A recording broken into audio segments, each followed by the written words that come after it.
Beginilah kondisi 500 koin uang kuno yang ditemukan Kanang, 42 tahun, nelayan desa Bancar, Kecamatan Bancar, Kabupaten Tuban, Jawa Timur. Penemuan ini bermula saat Kanang berniat pergi ke laut untuk mencari ikan. Namun saat sampai di pantai, Kanang menyempatkan diri melihat aktivitas ekskavator yang tengah mengeruk pantai untuk pembangunan tambak udang. Ia pun kaget ketika melihat sebuah kendi ikut terkeruk dan pecah. Tak hanya itu, kendi tersebut ternyata berisi ratusan keping koin logam yang belakangan diketahui adalah uang kuno berlogo VOC. Melihat koin langka berserakan, bapak 3 anak ini pun lantas bergegas mengumpulkannya untuk dibawa pulang. Pas tahu-tahu pas jalan ada bego ngerok itu uang ini berceceran koin ini. Itu jumlahnya sampai berapa ini, Pak?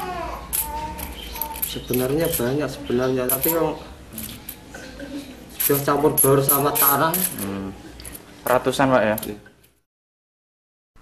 Sementara terkait temuan ini, anggota Lembaga Swadaya Masyarakat Cagar Budaya Tuban, Imam Bukhori menjelaskan, jika melihat logo dan tahun pembuatannya, maka uang tersebut diduga adalah mata uang VOC yang beredar sekitar abad 17 Masehi. Menurut catatan sejarah, pada tahun 1595, untuk pertama kalinya kapal-kapal Belanda masuk daratan Indonesia. Dalam ekspedisi tersebut, mereka membawa koin-koin perak untuk dipakai membeli rempah-rempah.